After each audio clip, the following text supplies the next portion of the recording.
evening, everybody, and you're all very welcome. I'm just delighted to be here this evening to chair this evening's Féile event. And this event is entitled Momentum Behind Ireland's Constitutional Debate. Now, we all know the constitutional debate about Ireland's political future is developing an impressive momentum. For example, Zoom meetings have attracted large audiences keen to debate the key issues, a date for the referendum, reunification, political structures, the role and place of unionists and their concerns, the economy, the health service, and of course the impact of Brexit. And these online events is proof that no one is merely green or orange, and there is a growing realisation in the absence of political violence that there is so much more that unites us than divides us. So firstly, I want to warmly welcome, and I'm going to do this in alphabetical order.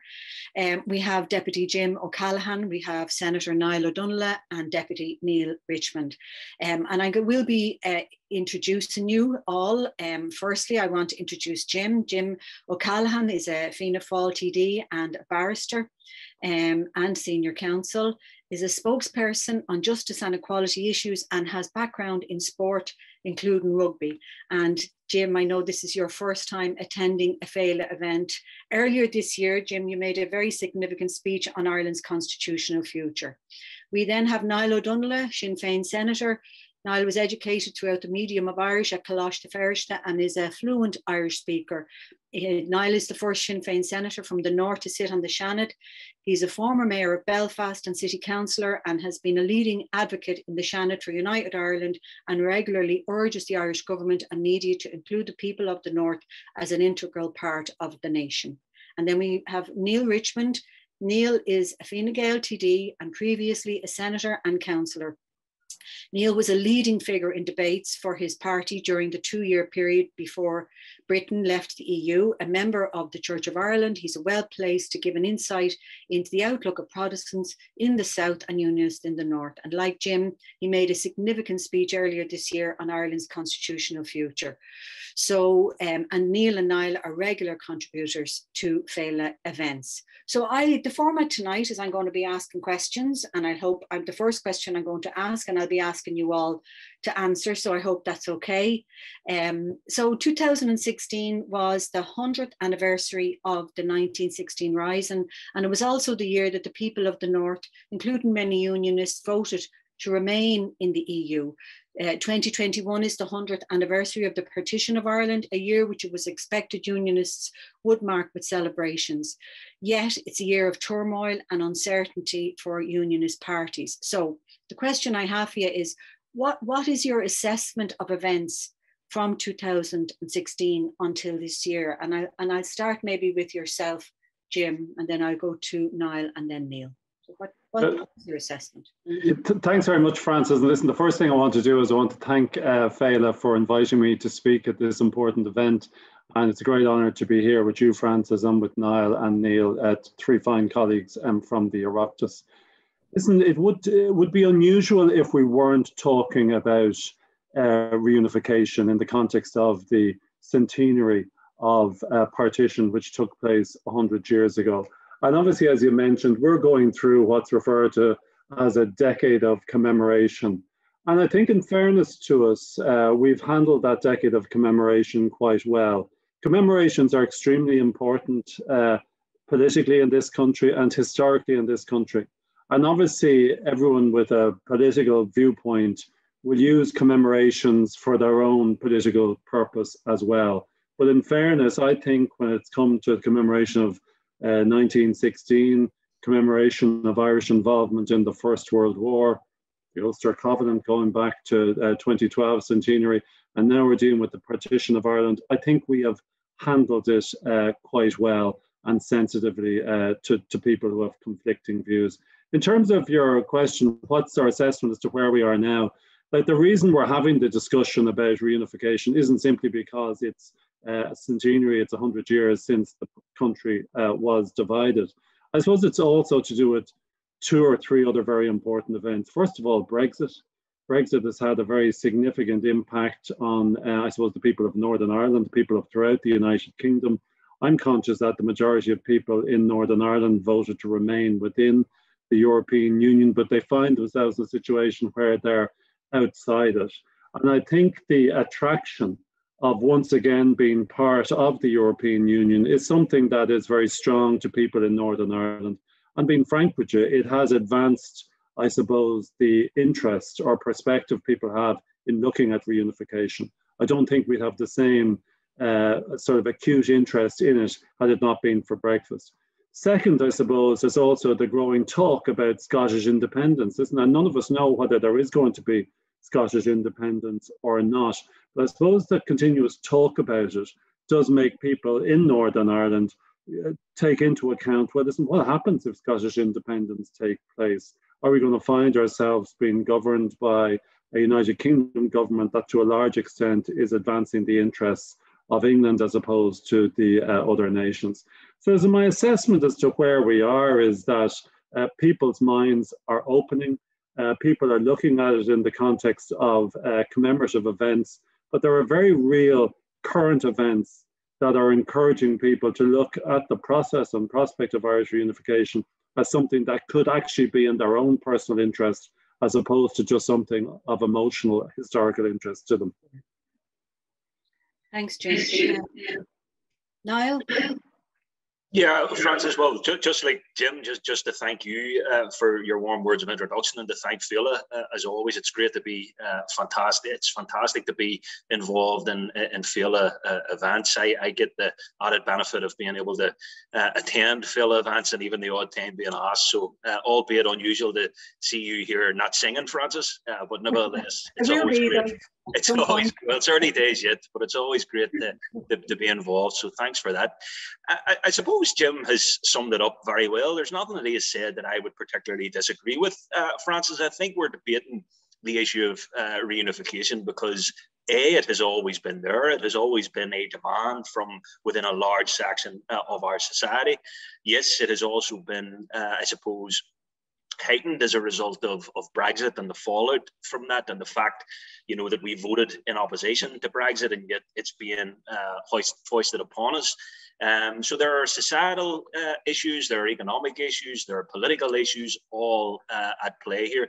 But I think a key component part in all of this has to be that this demand and this issue, and ultimately this resolution, should it be the will of the people, is part and parcel of the Good Friday Agreement. So while Jim's right in terms of what he's saying of us marking, the centenary of partition, we're also marking over 23 years since the signing of the Good Friday Agreement. And there is obviously now not just one generation, but a series of generations who have come into adulthood and into working life and want to be part and parcel of society and contribute to society, who have been promised the opportunity through peaceful and democratic means, something that was denied to our parents and our grandparents, this opportunity to build something different, to build something new, and certainly within the context of the centenary of partition, build something better, build something that works for all of our people right across the island. Because, I would contest, while it has been a focus of discussion here in the north, understandably, I would make the point that partition has failed all 32 of our counties. It has impacted people just as much in Donegal and Sligo and Mayo and Galway as it has in Down and Antrim and Armagh. So it comes as no surprise to me that in the context of the centenary of partition, in the context of emerging from the Good Friday Agreement and the peace process and the societal changes that have flowed from that, but also in the context of Brexit, that people are now saying, what works better for us, and what would be a more just outcome and society and resolution for us as we move forward, and hopefully move away from the kind of very toxic, negative Tory Brexit agenda that's being pursued and has been pursued over the last number of years, that I think hasn't just been to our detriment here in the north of Ireland, but has been actively opposed and by more and more people. Thanks, Niall. No doubt about it. Brexit has changed everything, and I think that leads to you, Neale. I know you've spoken a lot on the issue of Brexit over the last 2 years. So what do you think? What's your assessment? Yeah, no, I do intend, firstly, Francis, thanks so much. Delighted to be back at Féile. Just sorry that I can't be in Belfast in person, but Niall has promised me many a time that I get to go up and enjoy a drink and indeed a song from him. So I hope to be back up very, very soon. And indeed, I will be in the north a couple of times through the summer months. But whilst I really do hope that Niall and Jim and I disagree at some stage this evening, and indeed yourself, Francis, I have absolutely nothing to disagree with from the opening remarks. I agree with absolutely everything both Jim and Niall has said. And obviously, Brexit has changed everything. It's changed everything from a practical sense. So whilst for a lot of people on this island, when we talk about unification, we talk about the constitutional question, be you a nationalist, Republican, unionist, loyalist, or the growing other, a lot of it often came back to history and emotion and attachment. But there's an increasing level of a practical realization of what we need to have a discussion about what is the best course forward for our country, for our island. And the impact of Brexit has been severe. The direction that Brexit is going, it is a very hard Brexit, has been very worrying, and it paints a very troubling vista for many people across the entire island, but particularly those in Northern Ireland.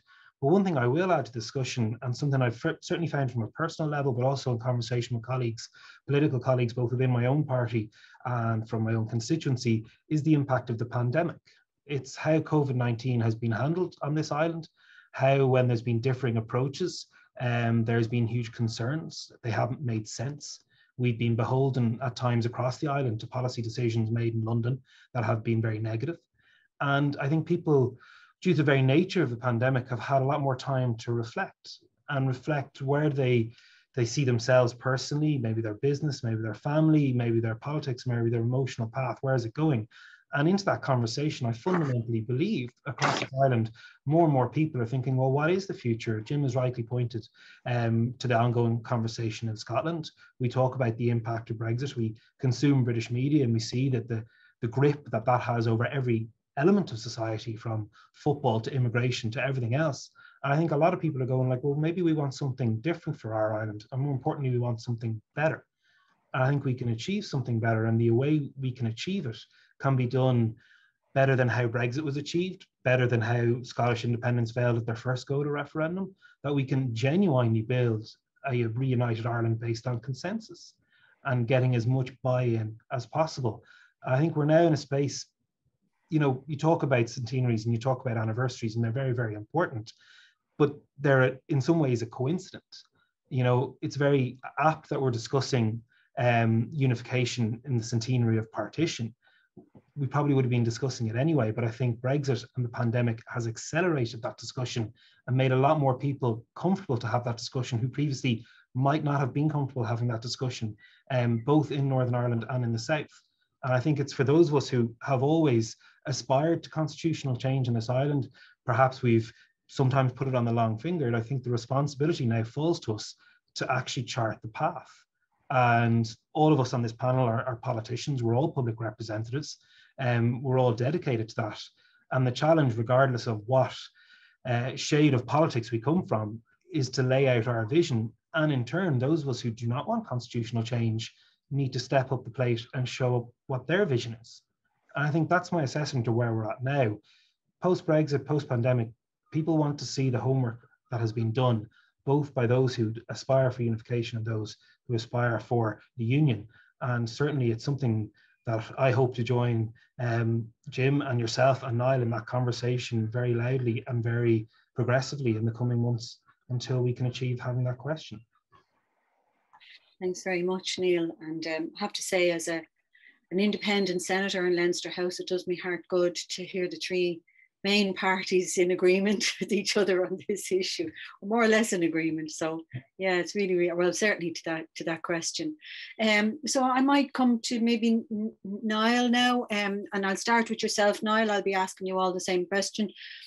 How important do you think the Irish government and the institution in the institutions of the Oireachtas in terms of the constitutional debate about Ireland's future? So how important do you think the Irish government can play and the institution can play in this debate?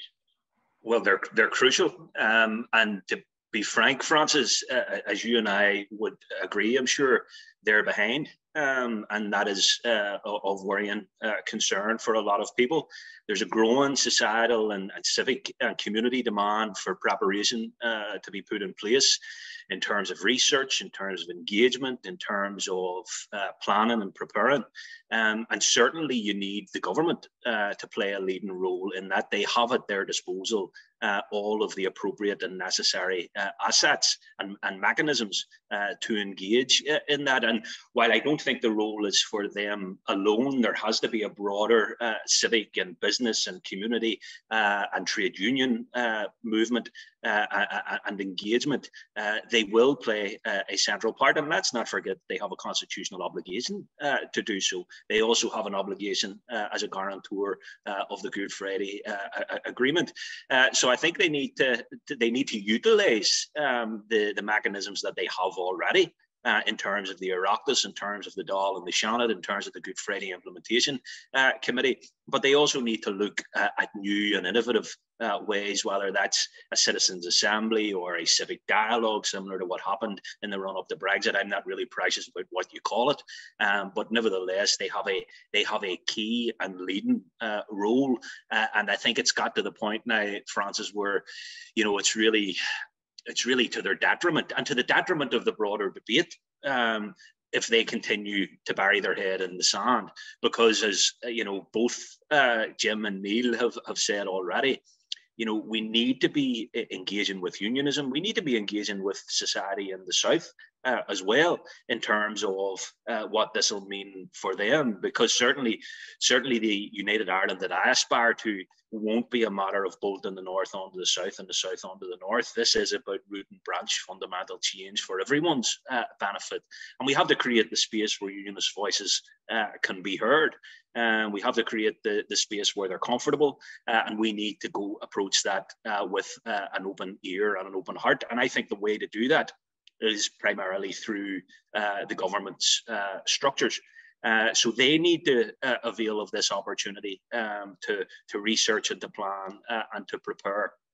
But they need to step up to the mark. They need to hear, and then they need to heed the call from a whole range. There isn't a day or a week that goes past now where there isn't some kind of new innovative call or demand or research piece or whatever academic paper, an intervention like that from Jim and from Neale in terms of their own contributions recently as well. So they have such an important role. And for me, it was very disappointing in the recent Seanad by-elections, where there wasn't the opportunity from the Fianna Fáil and Fine Gael leadership to create the space for a unionist voice in the chamber. I mean, it's a matter for people who they vote for at the end of the day.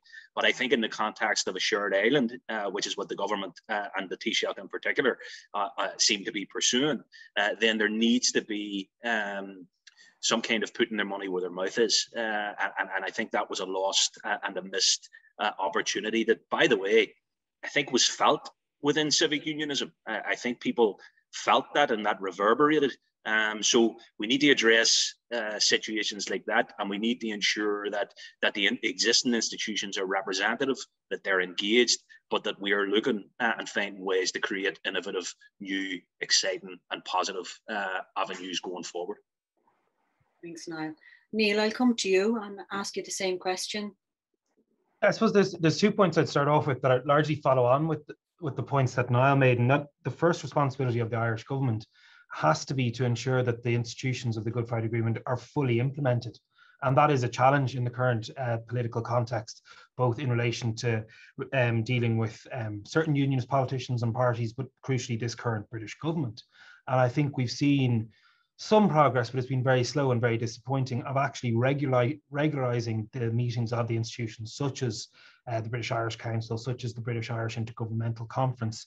And I think the Irish government can and should be stronger in that regard. And it's certainly something that I have pushed at leaders' questions almost on a weekly basis at this stage. And there's an appetite for that. And the second part is, and Niall referred to the shared island, but also the shared island dialogues that are ongoing. Some people have been critical of these and said, well, they're postponing the inevitable. But I think if we actually realise the full potential of them, And it's difficult in COVID times, it's difficult to do it virtually. But if we fully embrace it, and if we create more and more dialogues and more platforms for that level of engagement, because ultimately, even though there is no physical border, and Francis, you, I, Niall and Jim spent long enough talking about the border over the last 5 years and the possible impact, and lots of people are still talking about it now, there is an emotional and mental border. And we see that, it's particularly around this time of year, how many people from Clare go on holidays to North Antrim Coast, how many people regularly cross the border from all political persuasions and none. And that's, I think, a position where the Irish government has a very unique platform to work with civic society groups, be it schools, third level institutions, church groups, whoever, to build those formal structures where it becomes second nature that people traverse across our island for every pursuit possible. It doesn't have to be with any political agenda. It's just breaking down those emotional barriers and reaching out not just into the unionist community, but particularly the growing middle ground that exists both in Northern Ireland and in the South. And we have to address those in the South who are agnostic about the constitutional future, or for those who like the idea of a united Ireland, but they start to get a little bit wishy-washy when people incorrectly throw out saying, well, you know, you're just going to have to pay for it, and take it as a fait accompli that unity must come at a big price in terms of direct taxation, which isn't necessarily the case. And I think all of us who've spoken about this on this platform have tried to lay out our vision, and that's the responsibility. Moving on from Niall's points, I think it is, we have to really encourage all of us. Jim's vision for United Ireland will differ to mine, will differ to Niall's, will differ to yours, Francis, of what that actually means. But we all have a responsibility to set out our personal vision and to encourage our parties to set out that vision. I think Fine Gael, we did a lot of that at our recent Ardèche, and I've no doubt Fianna Fáil will do that at their Ardèche. And believe it or not, I do think Sinn Féin's position is becoming more developed. It's becoming more nuanced, and I mean that in a very complimentary manner, in terms of realizing that the situation has moved on and there's a lot that goes into it. But we encourage each other, I think, to do that, and encourage that level of engagement across community. And crucially, what the Irish government, I believe, need to do is 2 steps, and this is something that I consistently push out. First of all, is to agree the process. We all know under the Good Friday Agreement that the consent mechanism, the decision to call a referendum, a border poll, lies with the Secretary of State for Northern Ireland, the British Secretary of State. And that's well and good. But we need to see clarity from, well, what is that based on for this Secretary of State? And when he may lay out that terms, we all know what it says in black and white, but we have to look at the politics of it as well. And crucially, what happens when it is declared? No one said what the plan is, and this is the great learning of Brexit. The biggest problem with Brexit is everyone voted for a concept in Leave, and then they got an absolute mystery, and it spent 5 years picking up the pieces. We still don't really know what Leave means, and plenty of people who voted Leave voted thinking that they'd stay within the single market, or voted for a soft Brexit. They certainly didn't vote for the sort of Brexit that we're getting at the moment. So we need to know, before we have a border poll, what people are voting for. What is a united Ireland going to look like? And we need to agree the process of how we agree that vision of what is put before the people. And I've said it at time, this is where, after it's declared we need a border poll, that it should click in instantly. Well, here's the process based on a citizens' assembly, parliamentary committee oversight in Westminster, in the Oireachtas, and in the Assembly. And then we have something that's put for the people. We don't know necessarily what's going to be put by the people, because we have to pay attention, but at least, rather than the Secretary of State turning around after the Assembly action next year with 24 hours notice saying, calling a border poll, lads, go and have your referendum. You know, that's one way to force a result that I would argue none of us in this panel want. And that's work that I would be critical of my own government that we can accelerate. And I think we should do that as a matter of urgency. And I would hope going into this session, all of us, regardless of what committees we sit on, there's a role for it at the Justice Committee that Jim's on, obviously for the Good Friday Implementation Committee that Niall's on, and everything else, to constantly put that, be it at leaders' questions, be it at commencement matters, topical issue debates, and not just leave this debate to be something that we have on occasion. It has to be a constant. Thanks, Neale. Jim? Well, Francis, to answer your question directly, I think the Irish government has a very important role to play, but it's a role that it must play sensitively. I'm conscious that everyone on the call here, it's our cherished aim to see a reunified Ireland. And I'm sure the majority of people are probably watching Féile. It'll also be their cherished aim as well. I think it's very important that when we commenced this debate, we recognise that there's another group of people and it's not their cherished aim. And I suppose if you're looking specifically at people from the unionist tradition in Northern Ireland, it's their cherished aim to remain part of the United Kingdom. And I think that has to be respected and acknowledged. It doesn't mean that I'm going to be any less in my advocacy for a united Ireland, and I won't try and convince them. But I think it's important that we recognise that there is another side to this debate, and that other side, which probably hasn't got itself fully organised yet, but when it does, it'll be a strong argument that will be coming from the pro-union side, and it needs to be listened to with respect. I also think we need to recognise as well that Ireland has changed dramatically since the island was partitioned 100 years ago. If you look at the political and social and religious divisions that operated 100 years ago, and for, I suppose, 60, 70 years after that, people were delineated and defined whether they were Catholic or Protestant, nationalist or unionist. And like that has changed remarkably, certainly in Ireland, and I'm sure it is the case it's changing in Northern Ireland as well. And I suppose that's what slightly concerns me. I'm not trying to say that this isn't a process where the Irish government should play a central role, but I think it is extremely important that we try to broaden out the debate. I think it's important that we try to get sporting organisations, many of them which have remained as unified institutions, such as the GAA, such as the IRFU, probably coming from different political backgrounds 100 years ago, but we get them to engage in the debate. I think it's important that we get trade unions to engage in it. I think it's important that we get business people to look at it. My own sole concern is that if this is seen to be driven by politicians, such as the 3 or 4 of us who are on the Zoom call here, or our political parties, or if it's something that's been imposed by the Irish government as this is the proposed new Ireland that we're advocating, that it will, I suppose, turn off people who may not be completely opposed to it, but who would have an open mind to it. And I think we need to start working on people who are open-minded to it, and also people who are totally opposed to it. We have an obligation to tell them, well, what this will look like. I suppose because I'm a lawyer, I think there probably is a responsibility on those advocating reunification, that we set out what a constitution for a new country would look like. Because as other people have said, like if this is simply going to be replacing the United Kingdom of Great Britain and Northern Ireland with the United Kingdom of Ireland and Northern Ireland, there's probably not much point in doing that. We want to establish a new country. Niall mentioned that I think that the countries failed after partition. I wouldn't agree with that they failed, but I certainly think that both sides of the border were lessened, were reduced, were damaged by the fact that we didn't have the countervailing interests and the countervailing input of people from the other side of the border. I think as an entity, we lost out through partition.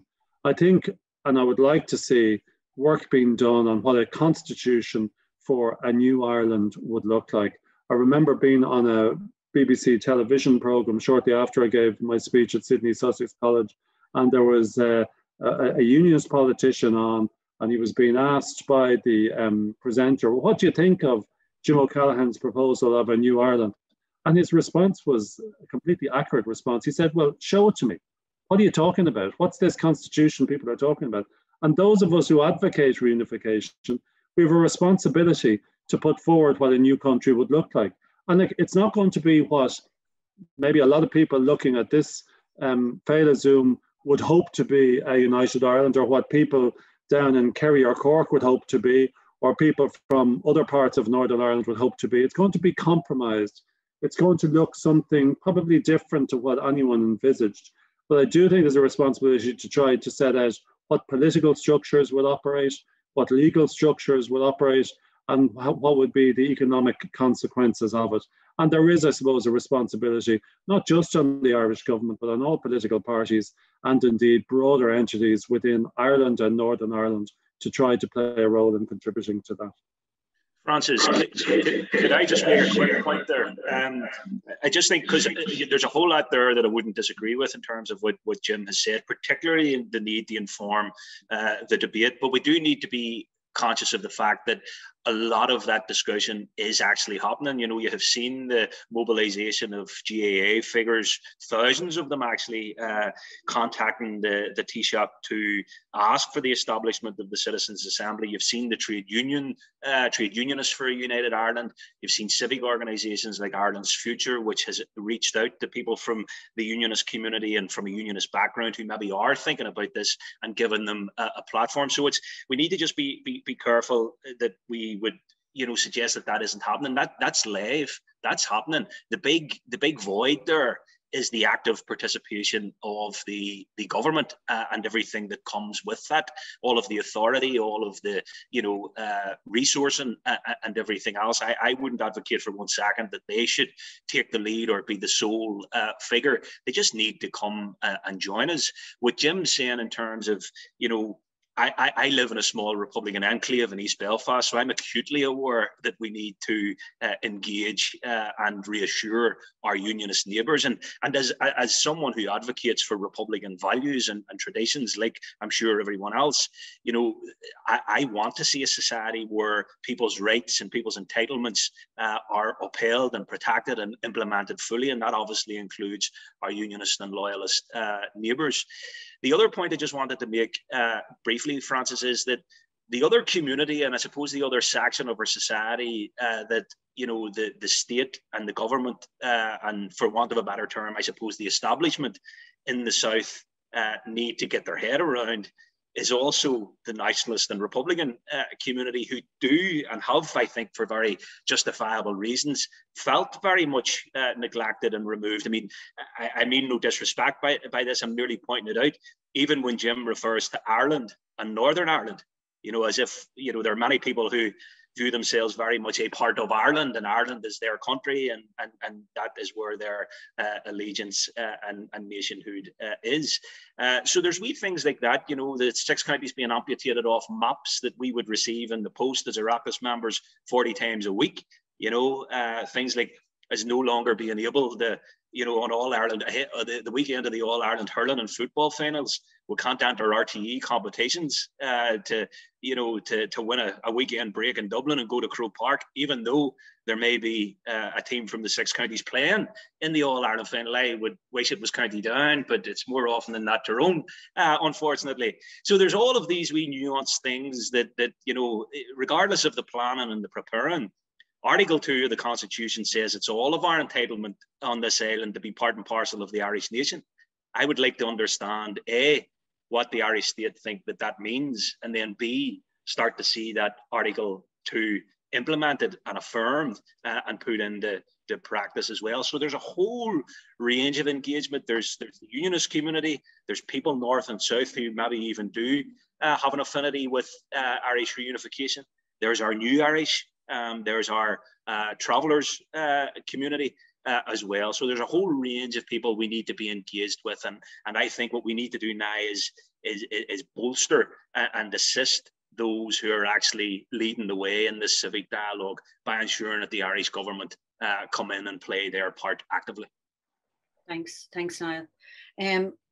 So I think I'm going to come to you. Did I ask you, Neale, the last question first?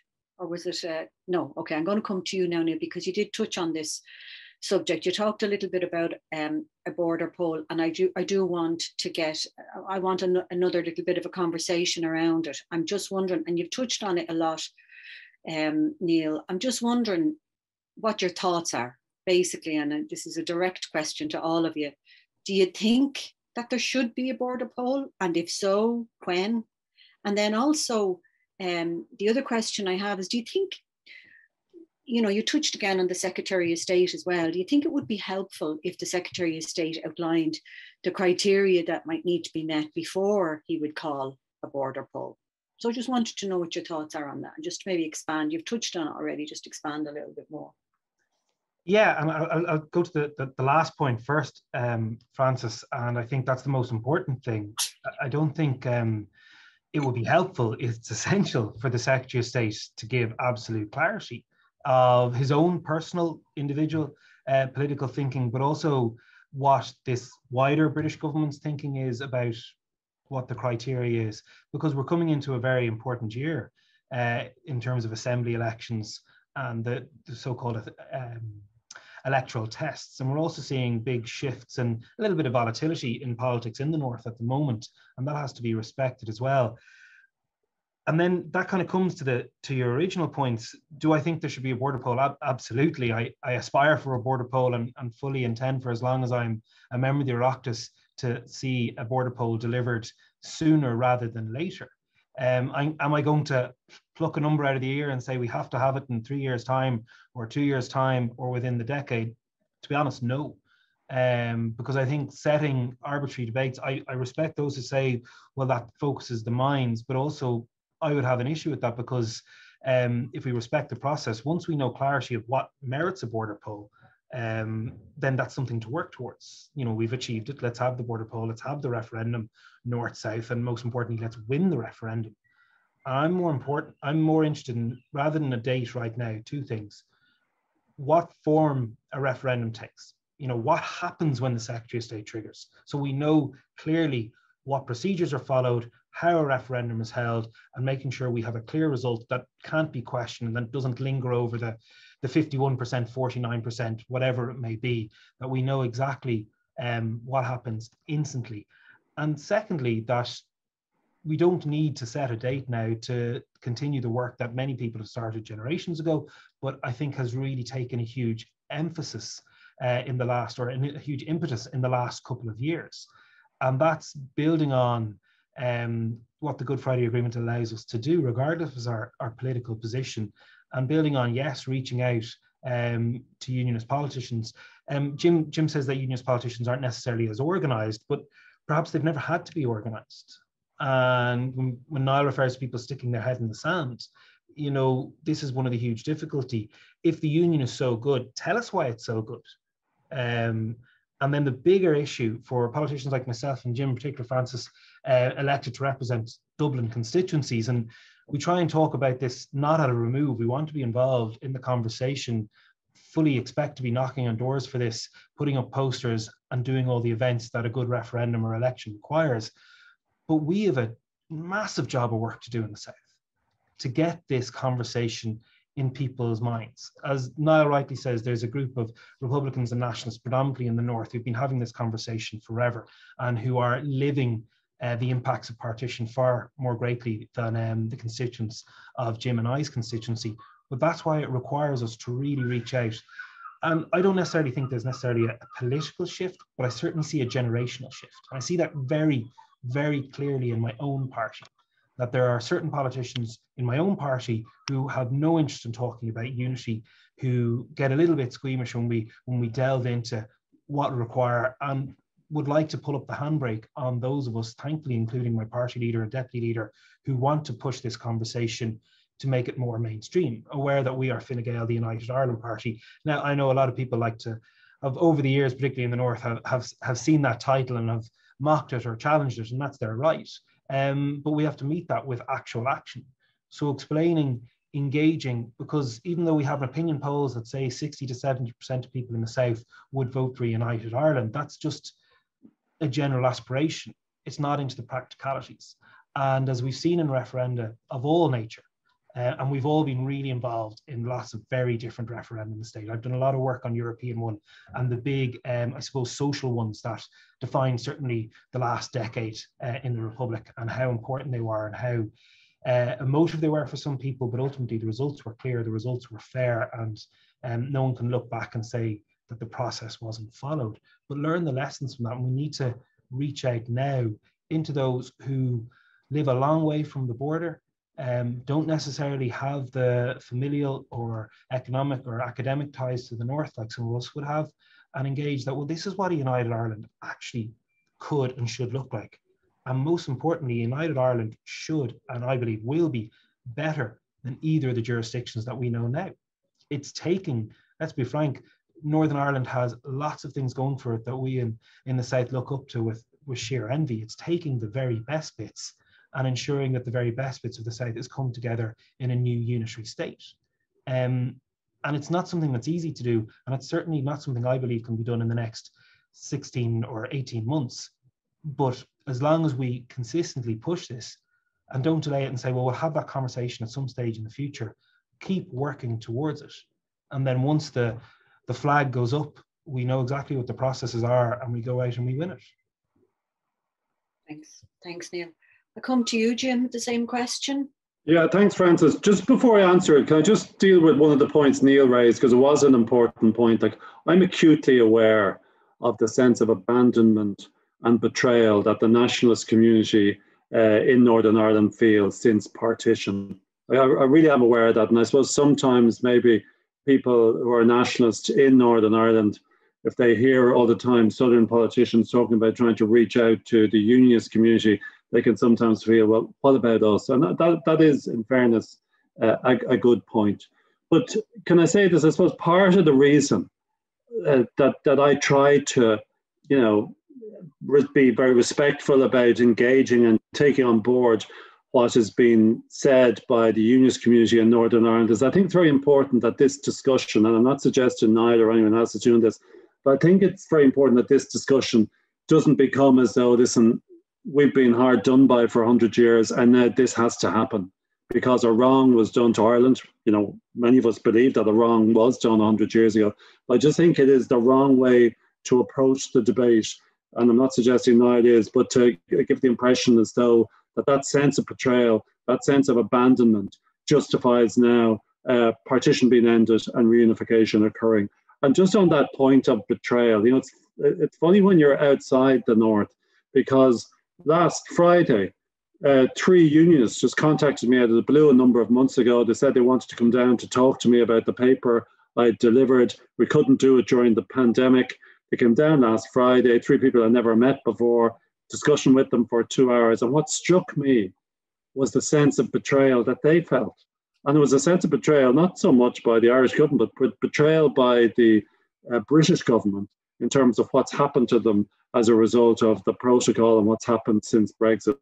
And I suppose there's a certain irony, maybe it's not irony, but there's a certain, I suppose, interest in the fact that you have a nationalist community in Northern Ireland that feel a legitimate sense of betrayal, and now you have a unionist community in Northern Ireland who feel a legitimate sense of betrayal. And, the solution to that is to look at each other and to engage and to reach across the border, I think, to the south, and let us try and develop a new country. Listen, to answer your question, there was the decision that was given in 2020 in the case brought by Mr. McCord against the Secretary of State, that the legal position is that under the Northern Ireland Act 1998, it's a matter for the Secretary of State of Northern Ireland to call a border poll if he believes there's a likelihood that a majority of people would vote for a united Ireland. That, as the Court of Appeal in Northern Ireland said, is a political judgment. However, there would be a benefit, I think, if we had some indication as to how that was going to occur. And I think, as Neale Richmond said there, that the last thing we want to find is just out of the blue that a British Secretary of State and British government decide, okay, we're having a border poll in 3-4 months from now. That can't be done unless the preparatory work is done. Should there be a border poll? The answer is yes, but I really think it is important that we do the preparatory work in advance. If we don't do the preparatory work, we will find ourselves in a situation similar to Brexit where there's a vote. It'll just be a vote based on emotion. I don't know what the result will be, but if there is a vote in favour of a united Ireland, we're going to find ourselves in a very difficult position where we have to outline as to what we're going to do, and there'll be further sort of just political conflict in respect to that. So I think it would be beneficial if there was some indication as to what, I think likely based on the demographics of Northern Ireland, that within the 2020s there will be such a vote. But I just think it's important that there's a pathway and people are aware of what is likely to occur. Thanks, James. I'll come to yourself. Yeah, thanks, Francis. To answer your question succinctly, as succinctly as I can, should there be a border poll? Absolutely. Yes, I think this decade affords us a real opportunity to do what colleagues have said already, to put that necessary planning and preparation in place. But it needs to happen now. We're talking about this all of the time now. You know, this conversation has certainly been going on more broadly since 2016. Lots of us have been advocating for it even longer than that. So, I mean, I suppose from a mechanical point of view, yes, the Secretary of State can call a border poll when he or she so chooses. So I think the real compelling argument that's being made here is that we need to be match fit. We need to be ready for that. And we need to look at, you know, certainly, you know, there's an understandable focus on the issues of, you know, cultural emblems and symbolism and citizens' rights, and that's important. But people also, you know, when I talk to people about Irish unity, no matter where I'm canvassing, they want to talk about the healthcare system. What kind of healthcare system will be in place? What's their kids' education going to look like? What will be the nature of welfare support? Housing is such a huge issue right across all of our 32 counties. So what kind of, you know, housing programme will be put in place in a new and united Ireland that ensures that everyone has a right to a home, for example? And I will advocate within, you know, the context of my campaigning for Irish unity that there has to be an all-Ireland healthcare service that's free at the point of delivery for people. That's a fundamental Republican egalitarian ideal that I am absolutely committed to. So it's all of those conversations that need to take place. It's all of that research that needs to be done. And the Irish government, much like the SNP in government in Scotland, had at their disposal all of the resources and tools to conduct the research that they conducted and the papers that they published. So we need to see similar from the Irish government. That needs to happen now. I think, you know, certainly, I think society and politics are going in a particular way. That's not to take anything for granted or to be glib about anything, but I certainly think within the next number of years, we are only going to see momentum around this issue growing all of the time. So we can't then reach 5 years' time or 6 or 7 or 8 years' time where there is an unstoppable almost momentum for this referendum to be held. And then we simply say, well, okay, we'll start the research now. That needs to happen, and that needs to be shovel ready. It needs to be on the shelf for when that whistle is blown and the campaign around this referendum begins. Because, as I say, I want to win this thing. I know other people want to win it. I want to be able to go on the doors, whether that's in my own local area or whether that's in any other part of the country, and say, well, this is what it'll look like. This is what it'll mean. This is what it'll mean for you in terms of your income. This is what it'll mean for you in terms of childcare. This is what it'll mean for you in terms of your right to speak the Irish language, your right to have a British identity and a British citizenship. You know, one of the key components of the Good Friday Agreement, which I think needs to stay true and stay firm as we transition in to a new and united Ireland, is people's right to be Irish or British or both. I think we need to uphold that and ensure that people retain that right going forward. And I think in many ways, the Good Friday Agreement gives us the outline and the skeleton for what we need to build on moving forward. If it is one thing, it is unique in that regard, certainly in terms of ensuring that its actual promise around enshrining people's rights, ensuring parity of esteem, ensuring respect for people's identity and the right to live free from sectarianism is actually implemented fully, which unfortunately it hasn't been up until this point. There's two crucial things I wouldn't mind coming in on, Francis, there.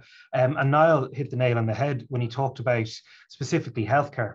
When I followed Jim with producing a paper for Sydney Sussex College, I sent it to a really close friend of mine who's from Lisburn originally and not even a unionist, a loyalist, very, very much in his background and his upbringing. And when I sent it to him, the one question he had, he's lived abroad for some time, he's married a French lady, was, well, what about the health service? And this is from someone who'd come from that very, you know, probably would have voted against the Good Friday Agreement, that sort of part of the North, very institutionalized, very much British. You know, would come down to Croke Park or to the Croke Park occasionally, but the Aviva for rugby matches. And if we were playing England, he'd sing 2 of the 3 anthems, and neither of them were around the Féin. But his sole concern going forward is the free appointed healthcare. And I think there's a challenge. Look, there's 4 Oireachtas members on the panel, 2 of us from government parties, 1 from a non-government party, and yourself, Chair, who's an independent. We're in recess at the moment. We're going to come back in mid-September, both into Dáil and Seanad. Well, what work can we do to force that hand, Niall? What questions and what research needs to be done? I'm not going to argue the point. I don't necessarily disagree with you. But if we're going to pressurise mine and Jim's government, and indeed through your own forces, well, how can we work together to make sure that the research isn't for the sake of it, that it has a purpose, and that it is truly informed, and that it doesn't necessarily have an angle, that it stands the test of time? And I think something we could take out of this session in particular, we've all put across, all 4 of us as politicians have put across our vision for unity to an extent so far. And we're all engaged within our own political parties or political movements. And I know, Francis, particularly your work in Ireland's future has changed the conversation for a lot of us. I think we can easily come back in the next few weeks, refreshed, revived, hopefully we all get a little break, and say, okay, Jim and I are going to point down joint topical issues. Francis and Niall are going to put down joint commencement matters. We're going to ask the pertinent parliamentary questions of the teacht, of the thodhchaí. We're going to ensure that we have, through order of business in the Seanad, we have the statements. Niall, you're on the Good Friday Implementation Committee. Jim, you're on the Justice Committee. What areas? I'm on the European Affairs Committee. It's an issue that's actually fairly clear from an EU point of view, that if and when unification happens, it's automatically a unitary state within the European Union, an issue that bedeviled the Scottish independence referendum. But how do we take that, Niall, Francis and Jim, and work together, cross-party and none, to further that, and to what end? I'll just very quickly, Niall, and I am conscious of time, but I really take on board what you're saying there, Neale. And I actually think that we could do something in the Oireachtas where we could set up a committee in the Oireachtas on this issue, solely on this issue, proper committee, proper Oireachtas cross-party committee. And I think it would be very powerful where we all work together. And, wouldn't it be great if we could all work together on that planning and preparing on what a new shared Ireland would look like?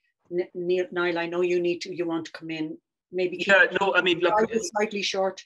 Yeah, I will. My form, Francis, so I'll keep it short. Neil's absolutely right. My concern would be that we could pose all of the commencement matters and all of the, order of business statements that we want, until such times as we get the head of government to stop saying that the calling for planning and preparing is divisive.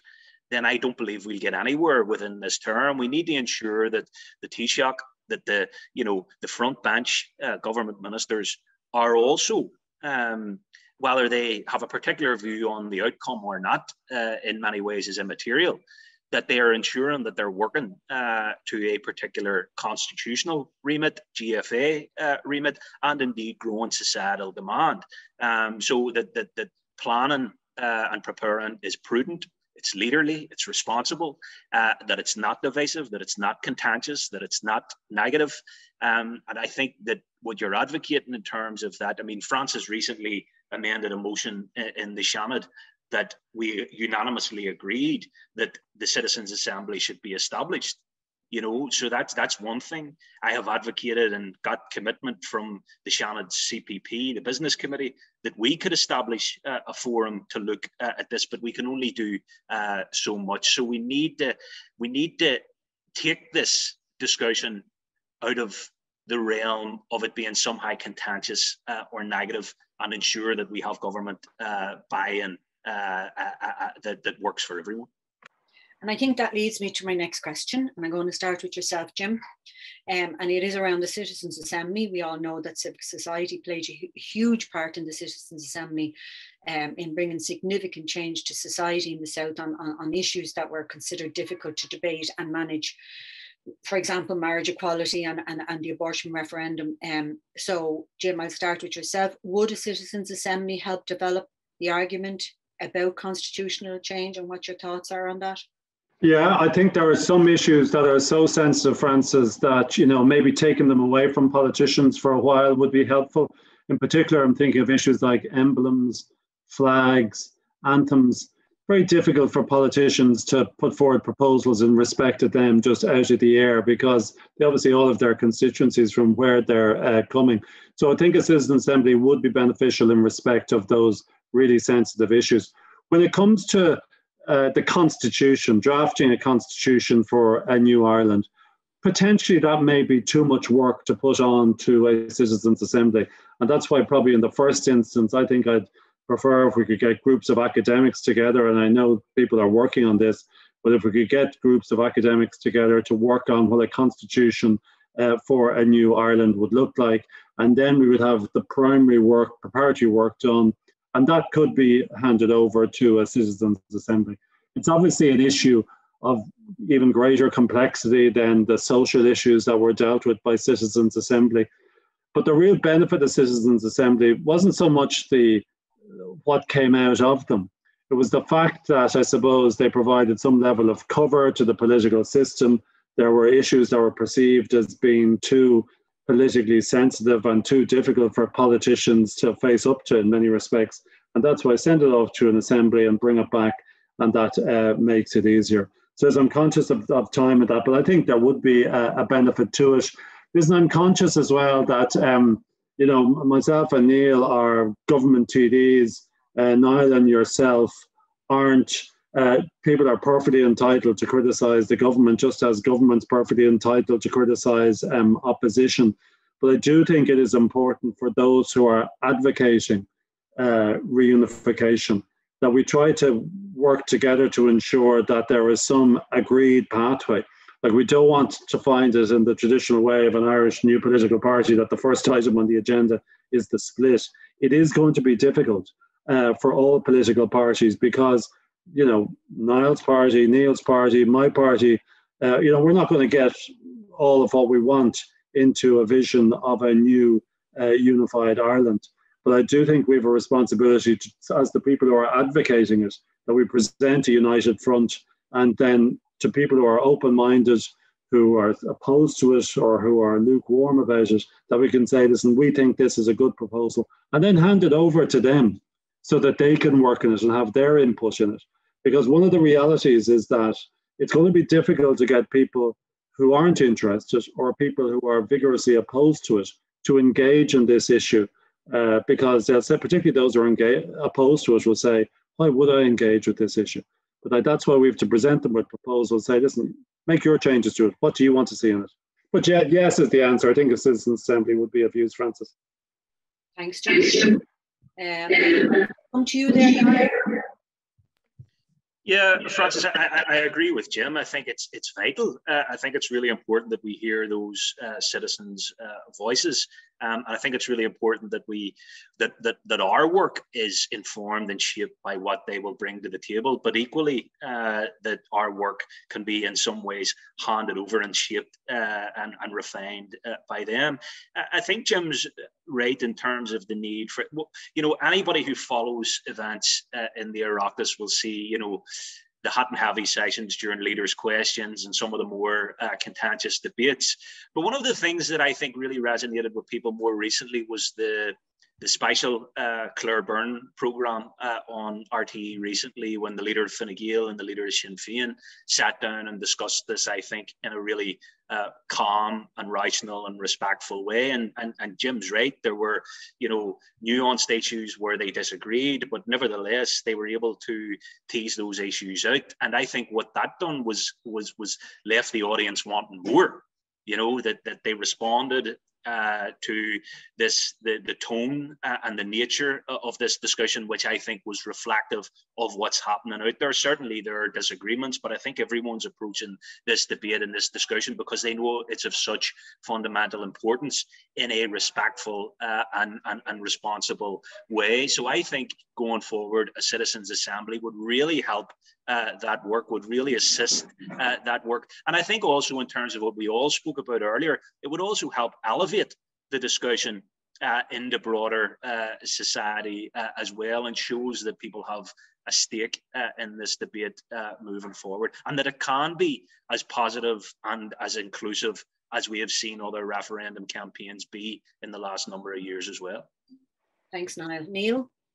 Yeah, I'm a huge supporter of the concept of citizens' assemblies. I think they've been so powerful and impactful in the South over the last decade that there's a reason why other jurisdictions like Scotland and like Denmark are embracing it and are seeking out those who administered the Irish Citizens' Assembly or the academics that played a part. But it's how you have a citizens' assembly and when. And I think the best asset of them is removing the politics to an extent from it. Politics is vitally important, but as for professional politicians, we know how politicians can focus on small niche areas and be reluctant to take a stand or make a decision. Whereas if you look at the Citizens' Assembly model that's worked, you have 100 randomly selected, ticking all the demographic boxes, respondents from civic society, and they're brought in to hear from the various interest groups. They're to hear the proposals. They have set ideas presented to them. That often, that's when we see that when the politics is removed out of the initial debate. I think this was really, really clear in the abortion referendum, that it allowed for the subsequent campaign to be so much more calmer, and it didn't descend into the level of nastiness in terms, I would argue, to the extent that it could have in terms of what went before, perhaps in 1983 or in other jurisdictions when that really sensitive issue was talked about. Just declaring a citizens' assembly right now, like we saw when Enda Kenny said we needed to have an all-Ireland civic assembly on Brexit, the first thing that happened was unionist parties boycotted it. So how do you avoid that? And that's where you take away the politics. And it doesn't matter where you're from in this island, you are interested, as Niall has alluded to before, and indeed all of us have alluded to, you're interested in your healthcare provision.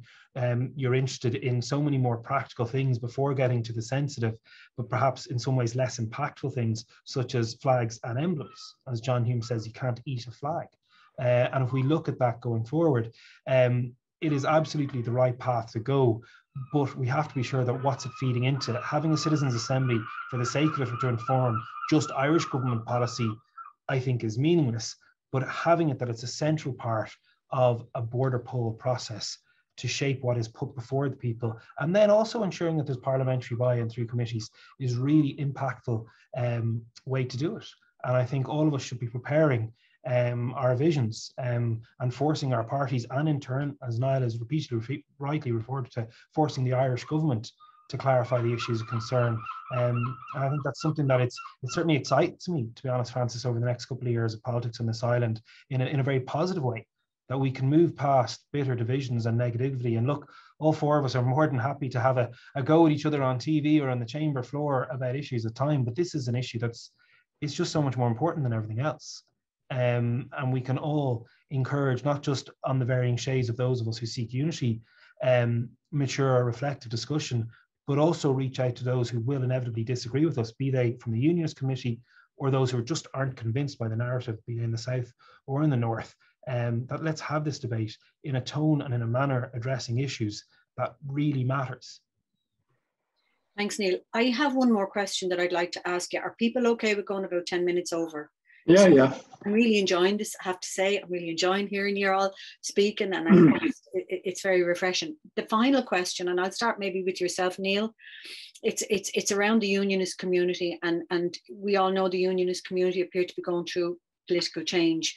And it's hard to be accurate about the extent of that change, but it's clear that the unionist parties are a minority in half of the North's councils now, in the Assembly and Executive and in Westminster. So what do you think elected representatives from nationalist Ireland be doing in terms of reassuring unionists that their political and cultural identity will be respected and legally recognised and protected in a new Ireland? So I'll start with yourself, Neale, on that. Yeah, there's a job of work to be done there, Francis, and it covers so many different strands. And first and foremost, by the very definition, none of us are going to convince a unionist to vote for a united Ireland. By their definition, they want Northern Ireland, or indeed some of them want all of Ireland, to be part of the United Kingdom. And that's their right. And we shouldn't be turned off by that. We shouldn't be disgusted by it. Their unionism doesn't offend me, but equally my nationalism and my desire for unity shouldn't offend them.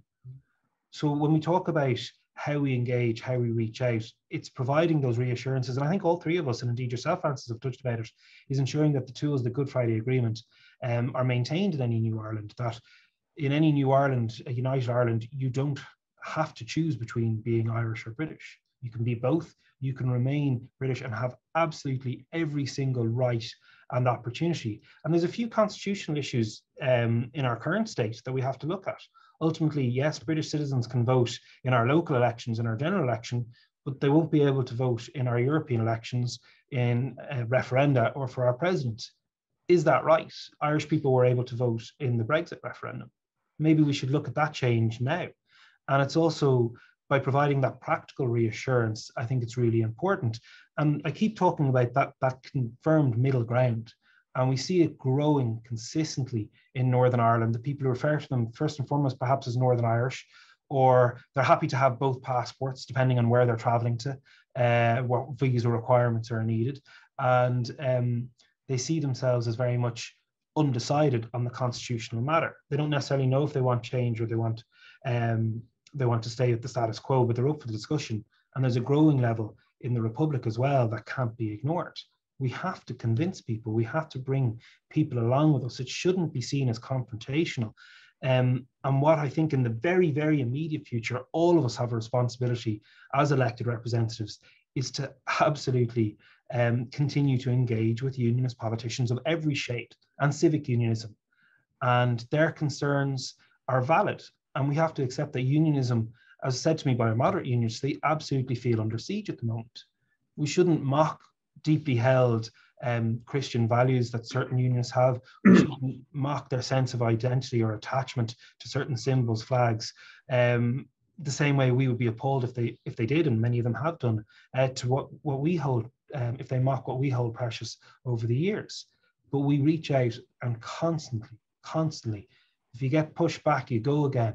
You know, it's that all concerning. We want the North-South ministerial councils to constantly meet. Even if unionist representatives are reluctant, we see what all the values are. And ultimately, Arlene Foster said that if a united Ireland ever came to pass, she'd leave the North. Sadly, within my own family, my grandparents' generation, when the Free State was established, an awful lot of my own family left. They went to the North, they went to England, they went further afield because it was a cold house for the minority community. We must always aspire to produce something better, and I believe we can, but that requires constant engagement and an openness to understand, and that may require putting ancient hang-ups or indeed personal grievances aside at times and biting the lip, which is very tough, and I'm not going to pretend like it's easy. Thanks, Neale. Jim? Well, I suppose if you go back 100 years, Francis, and you try to see what was the motivating factor that made Ulster unionism and indeed Irish unionism not want to be part of a home rule parliament or indeed certainly part of an independent state. And I suppose there were three factors. First of all, they were concerned that their religious liberties and religious identity would be subsumed and overpowered by a dominant Catholic state. Second, they were concerned that the northeast of the country, which was the most economically prosperous at the time, was going to be subjected to control by the economically inferior south. And third, simply out of allegiance to the crown, they wished to remain part of the United Kingdom. The first two of those reasons are now gone. Like, you know, the influence of religion on the whole island has completely changed and altered. Catholic Church does not exert the type of dominance it did 100 years ago, certainly not even 50 years ago, and the same applies with other religions. Secondly, economically, there's been a complete flip because now Ireland is the more economically successful part of the island, and in contradistinction to Northern Ireland, that has suffered as a result of partition. But I suppose allegiance to the crown is something that they still want recognised. And it really is the requirement, and you know, it's our job to ensure that the Britishness of people who are coming from the unionist tradition is recognised, respected, and allowed to remain within a new unified Ireland. That requires a lot of work in respect of doing it. But one of the advantages of this debate, because as Justice spokesperson, I spent a lot of time talking to families who've been bereaved as a result of violence that took place in the last 30 years of the 20th century in Northern Ireland.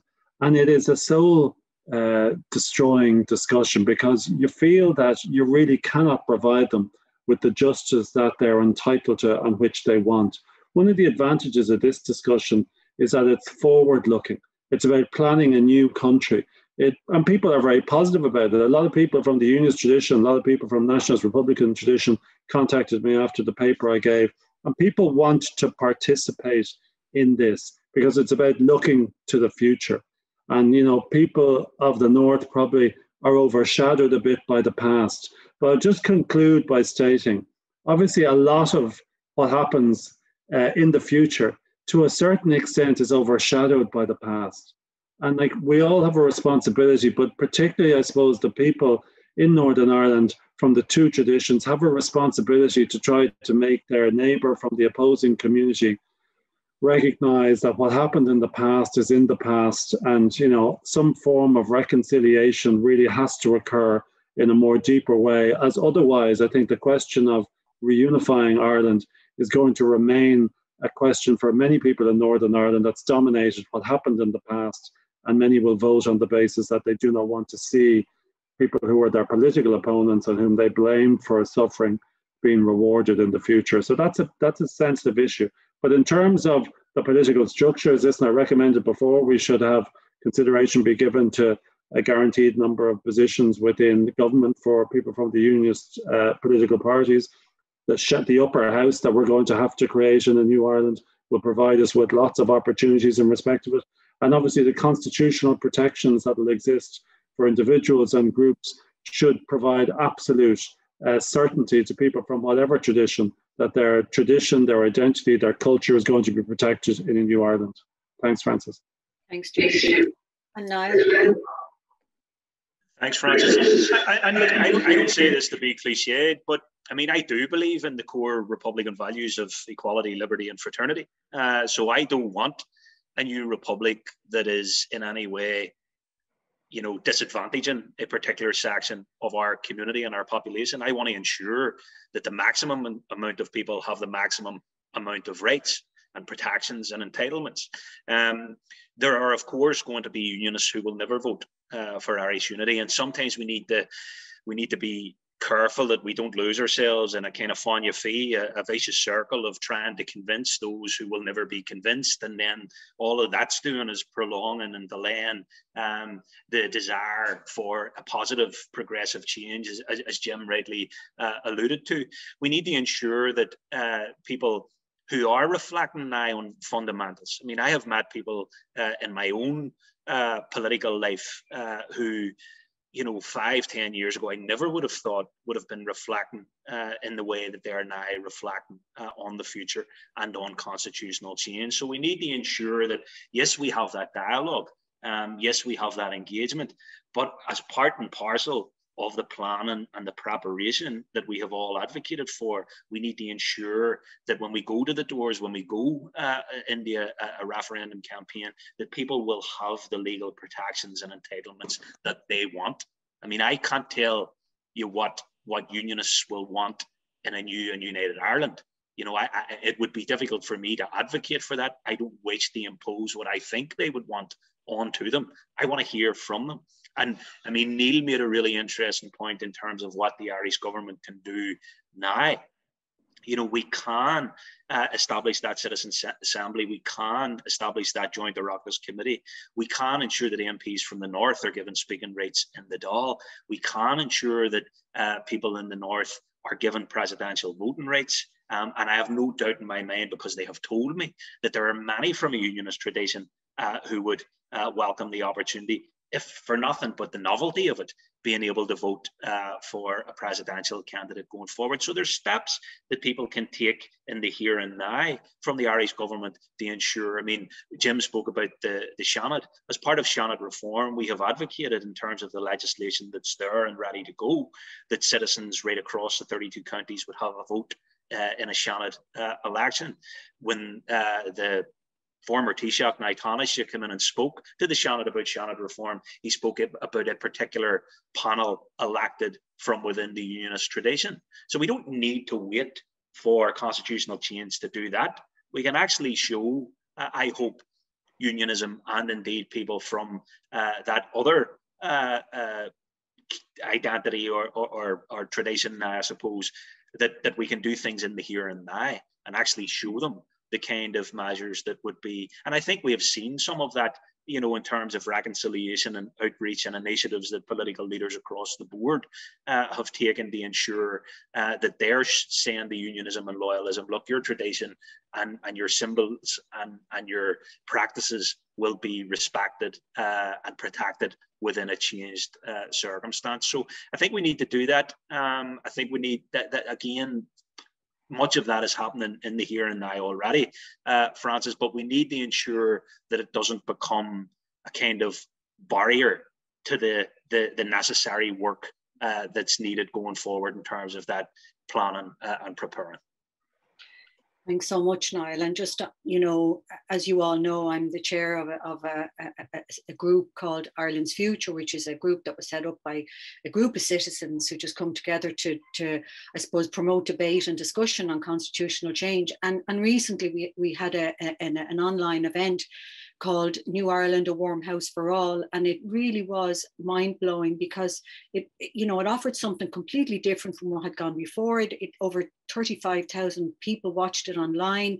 It didn't fit the narrative of those who believe that constitutional change is simply a matter for those who are green or orange. It sought to engage people and provide them with a voice in terms. It was just a group of unionists who came together, you know, to talk about, you know, what society do they want to live in, what's best for them and their family, what's best for their future. And there was one British soldier, former British soldier, an Orangeman, who was brought up on the Shanker Road, and he's now up for this conversation about Irish unity because he believes it will improve the life, you know, chances of his grandchildren, or Reverend Karen Sutherland, who thinks we need an immediate all-Ireland Citizens' Assembly in order to plan and prepare for the future of Ireland, or the former chair of the Alliance Party, who was raised in an Orange family, but who believes the Irish government need to put a plan on the table in advance for a referendum on a new Ireland. And none of the above, like many of the rest of us, are singularly orange or green. They're a combination of the two, and probably even more that. And the conversation about New Ireland has really evolved to an entirely new space in the very recent past, and we have to be mindful of that going forward. It's so important. And I'm sorry we've gone over time, but for me it's so refreshing to hear you talk, to hear it's almost like we're all on the same page, you know. And what Niall said there earlier on about that Claire Byrne show, really, it was one of the most amazing political shows I've seen in a long time, where both leaders of opposition parties, we had Leo Varadkar, who was the Taoiseach, we had Mary Lou MacDonald, who were actually in agreement on this issue. And I would love to see more of that in the Oireachtas now, going forward. Let's all work together on how we're going to make a difference now, where we all have the same ideas. We might go about it in a different way, but let's work together. That's all I'd love. And that's why I really enjoyed this, listening to everybody tonight. Let's just work together, not get into the party politics. That would be my dream. Let's move the party politics out of it, and let's work together on new constitutional change for the better of this wonderful island of ours. So, and an all-inclusive one, obviously. So I just want to say thank you to the Féile for inviting me to be the chair tonight. Truly an honour. And you've all been amazing. I really do thank you all for your participation tonight. And we have gone over time, but it was well worth it. So thank you all. And I'll see you back in Leinster House at some point. Thanks, Francis. Thank you.